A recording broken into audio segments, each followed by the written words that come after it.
Fala aí, fulano! Beleza? Seja bem-vindo ao canal. No vídeo de hoje vamos falar sobre os fundos imobiliários HCTR11, DEVA11 e TORD11. Será que já era para eles e vão falir? Se você é cotista de um desses fundos imobiliários ou está em busca de uma oportunidade, segura as pontas aí, fica comigo até o final porque neste vídeo vou esclarecer muita coisa sobre eles. Vem comigo!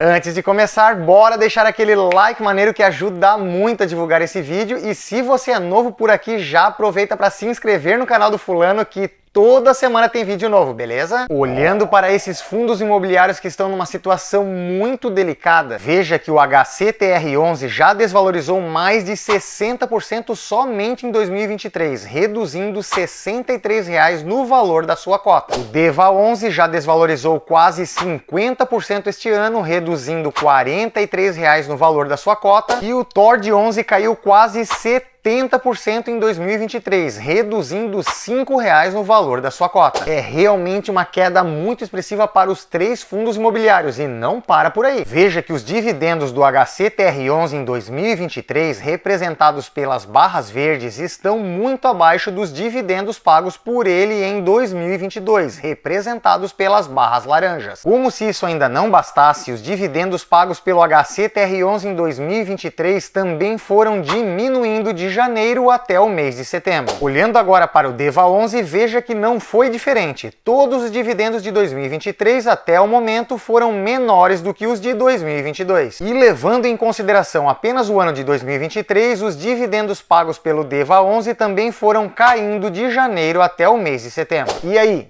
tá achando tenso? Então se segura aí na cadeira para não se assustar e cair com os dividendos do TORD11 que vou te mostrar agora. Vê se você enxerga alguma barrinha verde dos dividendos pagos pelo TORD11 em 2023. Só janeiro e fevereiro, né? Pois é. Infelizmente, esse fundo imobiliário já está há 7 meses sem pagar dividendos aos seus cotistas. Estes três fundos imobiliários que estão com problemas são de papel. Para quem ainda não sabe, existem dois tipos de fundos imobiliários, os de tijolo e os de papel. Os fundos imobiliários de tijolo são aqueles que têm imóveis físicos no seu portfólio. Então eles fazem a gestão de shoppings, prédios comerciais, galpões logísticos e lucram com esses imóveis. Ou comprando e depois vendendo, ou construindo o imóvel do zero e depois vendendo, ou na maioria das vezes colocando muitos inquilinos lá e depois recebendo aluguéis. Então os fundos imobiliários de tijolo lucram com os imóveis físicos. Já os fundos imobiliários de papel não têm esses imóveis, que é o caso dos nossos queridos HCTR11, DEVA11 e TORD11. Ah, fulano, entendi. Um tem um imóvel e o outro não. Mas como é que o fundo imobiliário de papel faz para lucrar se ele não tem imóveis? Então, resumidamente, eles fazem uma captação de dinheiro no mercado e emprestam para empresas do setor imobiliário que estão precisando de uma grana para viabilizar seus novos empreendimentos e construções. Em outras palavras, os fundos imobiliários de papel lucram financiando, emprestando dinheiro para o setor imobiliário e, é claro, recebendo juros por isso. Porém, existe um risco nessa operação de financiar o setor imobiliário, porque o fundo de papel empresta dinheiro para uma empresa que ainda vai construir um imóvel, como um shopping, por exemplo, e esse imóvel tem que dar certo para o dinheiro retornar. Sacou o risco? O fundo empresta dinheiro para uma empresa que vai construir um imóvel, esse empreendimento tem que ser um sucesso para dar lucro para a empresa e a empresa poder pagar a dívida com o fundo. Então o que acontece? Às vezes dá um BOzinho em um ou alguns empréstimos desses e o fundo imobiliário de papel começa a tomar chumbo. E é exatamente o que está acontecendo com o HCTR11, DEVA11 e TORD11. A inadimplência de alguma dessas empresas acabam desandando a coisa toda. Um dos principais casos aí foi o da empresa de turismo Gramado Parques, que pediu recuperação judicial e deixou de pagar esses fundos. Agora veja bem, não é todo fundo imobiliário de papel que tem esse risco mais elevado como o do HCTR11, DEVA11 e TORD11. Vou citar aqui o MXRF11, que também é um fundo imobiliário de papel, dilui melhor os riscos e não se expõe expõe muito a setores mais arriscados, como por exemplo o turismo. O turismo é aquele negócio, tem baixa temporada, alta temporada, ele é cíclico e muito sensível às variações da economia. Os gestores do HCTR11, DEVA11 e TORD11 têm uma estratégia de conquistar novos investidores oferecendo um grande retorno, com um yield acima da média. Mas em contrapartida tem que emprestar dinheiro para empresas mais arriscadas para buscar esse retorno. Esses fundos imobiliários que usam essa estratégia também são conhecidos como High Yields. Olhando para o Dividend Yield do HCTR11, podemos ver que é muito acima da média, mais de 24% nos últimos 12 meses. É claro que ele deu mais uma subida porque o preço caiu bastante, mas pensa um desavisado que olha só para o grande retorno e não estuda a qualidade do fundo imobiliário. Quando ele vê isso, ele acha que é o melhor fundo do mundo. Então assim, quando você conhece os riscos e está disposto a pagar para ver o que vai dar, aí tudo bem, tá tudo certo. O problema é quando você vai só no retorno e desconhece os riscos. Isso é complicado. Aqui no DEVA11 a mesma coisa, um dividend yield de praticamente 20%. E no TORD11 o dividend yield dos últimos 12 meses é um pouco mais modesto, ultrapassando a casa dos 13%. Para finalizar, vou dar a minha opinião pessoal sobre a pergunta do título desse vídeo. HCTR11, DEVA11 e TORD11 vão falir? Bom, primeiro gostaria de deixar claro que eu não invisto em nenhum desses fundos imobiliários. Fundos high yield com possibilidades de grandes ganhos, mas também com um grande risco, eu tô fora. Até tenho 2 fundos imobiliários de papel na minha carteira, mas high yield não. Quando eu invisto em fundos imobiliários, eu busco basicamente 3 coisas: baixa volatilidade, previsibilidade do retorno e renda mensal. E é isso. Se for para correr risco e buscar um grande retorno, eu prefiro e faço isso com algumas ações e criptomoedas. Agora, se eu acho que esses fundos imobiliários vão falir,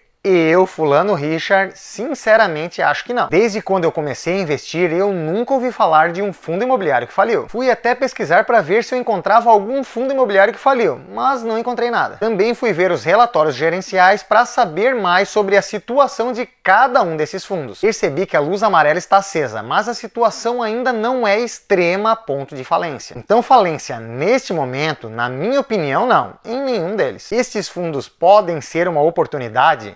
Talvez. Voltar naqueles preços altíssimos e dividendos gordos do ano passado, acho que não volta não. Mas como os 3 fundos imobiliários caíram drasticamente, acredito que os gestores vão fazer novos movimentos que podem levar a um pequeno trigger de alta. Se eu tivesse o HCTR, DEVA e TORD na minha carteira, eu não venderia eles com prejuízo neste momento. Como entramos em um processo de redução de juros e ao que tudo indica, esses juros vão continuar caindo a cada reunião do Copom até 2024, eu seguraria. Porque com os juros mais baixos, as empresas que pegam esses empréstimos com os fundos imobiliários conseguem respirar melhor e aos poucos poderão ir regularizando suas pendências. E você, tem algum fundo desses na sua carteira? Comenta tudinho aqui embaixo que quero saber, beleza? Antes de finalizar e diante de tudo isso que vimos agora, fica a dica. Quer buscar rendimentos maiores? Não tem problema, desde que você conheça os riscos. Dessa forma vai poder diversificar a carteira e poder gerenciar melhor essa questão. Grande abraço e até o próximo vídeo. Fui!